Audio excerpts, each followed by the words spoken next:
اور ثواب کی خاطر کرنے کے علاوہ، برکت کی خاطر کرنے کے علاوہ اس کا سمجھنا بہت ضروری ہے۔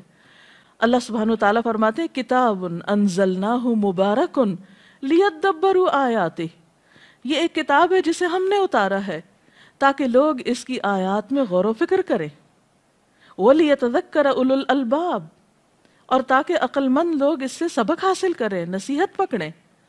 ذَلِكَ الْكِتَابُ لَا رَيْبَ فِيهِ هُدًى لِّلْمُتَّقِينَ، یہ کتاب جس میں کوئی شک نہیں متقی لوگوں کی ہدایت کے لیے آئی ہے، یہ ایک گائیڈ بک ہے۔ لہٰذا اس مہینے میں ہمیں قرآن پاک کو سمجھ کر پڑھنے کی بھی کوشش کرنی چاہیے، کیونکہ عبادت کا مہینہ ہے اور علم کا سیکھنا سکھانا بہترین عبادت ہے، کیونکہ ایک عالم کو عابد پر فضیلت حاصل ہے۔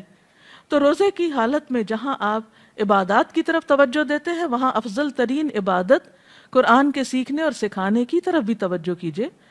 نبی صلی اللہ علیہ وسلم نے فرمایا خیرکم من تعلم القرآن وعلمہ، تم میں بہترین ہیں وہ لوگ جو قرآن سیکھیں اور سکھائیں۔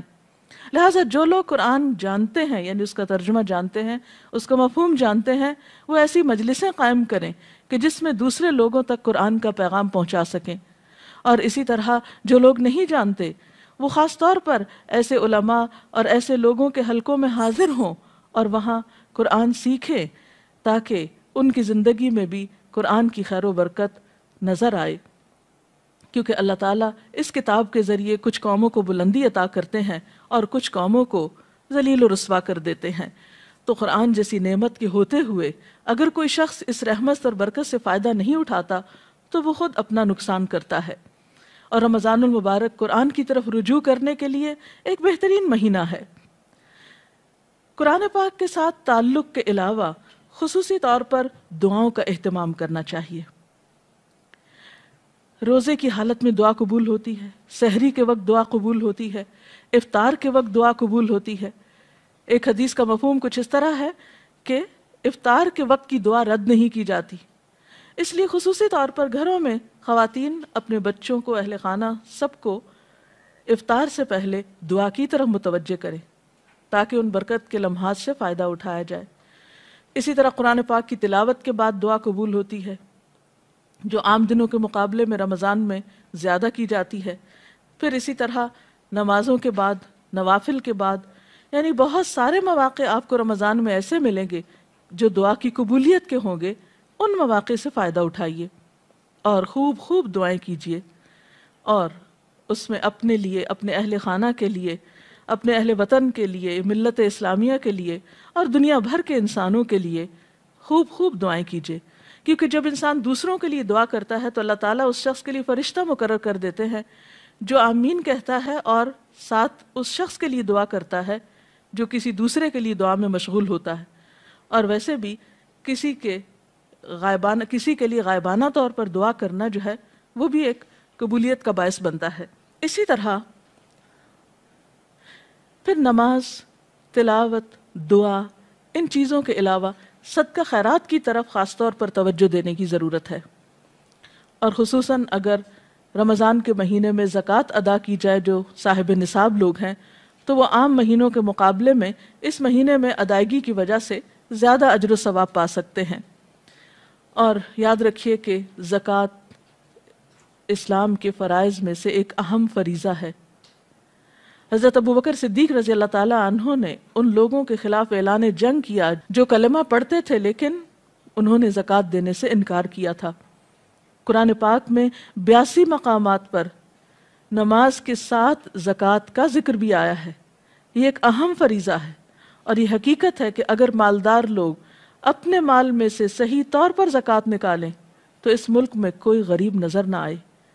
یہ دوسروں کا حق ہے جو اللہ نے مالدار لوگوں کے مال کے اندر رکھ دیا ہے۔ اب ان کی آزمائش ہے کہ وہ اس حق کو حقداروں کی طرف لوٹاتے ہیں یا نہیں۔ بہرحال ان لوگوں کے لیے قرآن پاک میں سخت وعید بھی سنائی گئی کہ جو سونا چاندی جمع کرتے ہیں اور اسے اللہ کے راہ میں خرچ نہیں کرتے۔ لہٰذا اس مہینے میں اللہ تعالیٰ سے پچھلے گناہوں کی توبہ استغفار کرتے ہوئے خصوصیت کے ساتھ اپنے فرائض کی ادائیگی کی طرف توجہ دینا ضروری ہے۔ اور اسی طرح اگر حیثیت ہو، توفیق ہو، تو رمضان میں اگر عمرہ کیا جائے تو وہ بھی ایک بہترین نیکی ہے۔ نبی صلی اللہ علیہ وسلم نے رمضان کے عمرے کو اپنے ساتھ حج کے برابر قرار دیا، یعنی جیسے کوئی شخص نبی صلی اللہ علیہ وسلم کی ہمراہی میں حج ادا کر رہا ہو، یعنی اتنا اجر و ثواب کا کام بتایا۔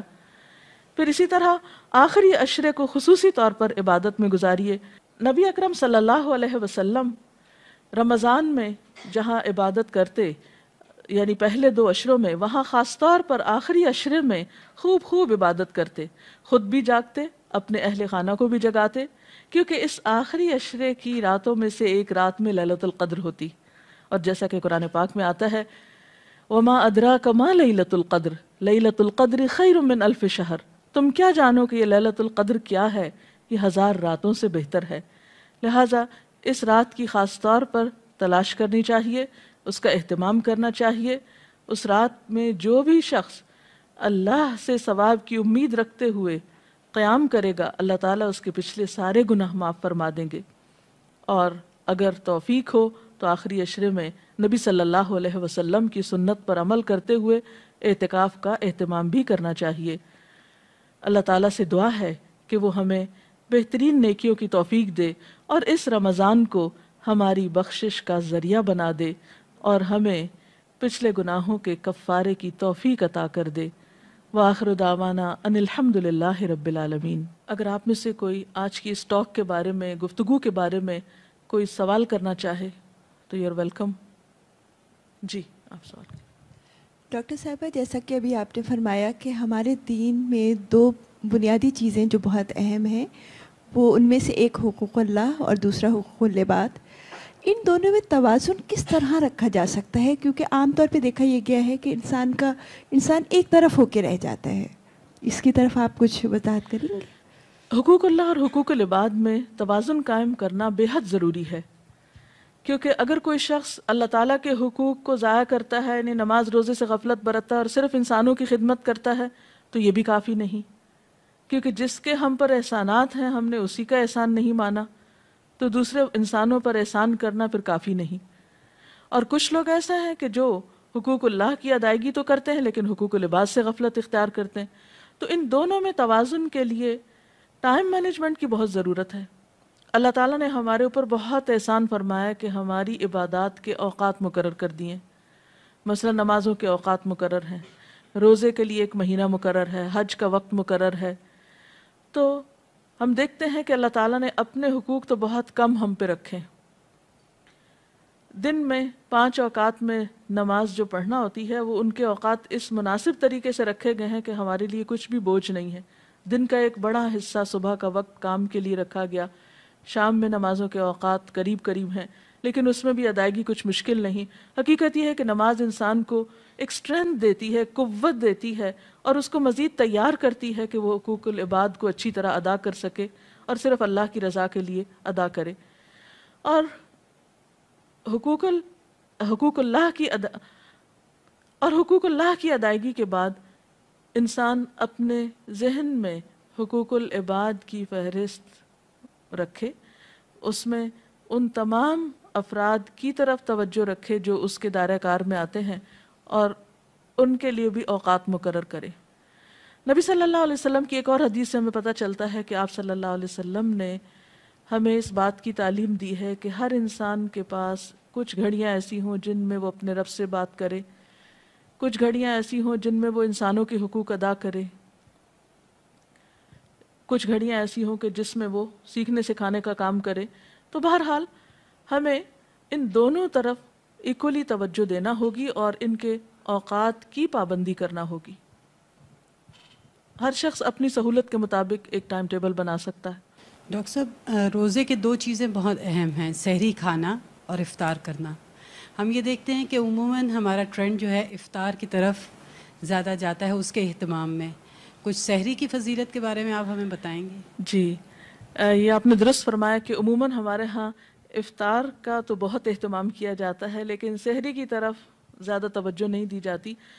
آپ نے فرمایا سحری کیا کرو کیونکہ سحری کرنا بابرکت ہے، سحور میں برکت ہے۔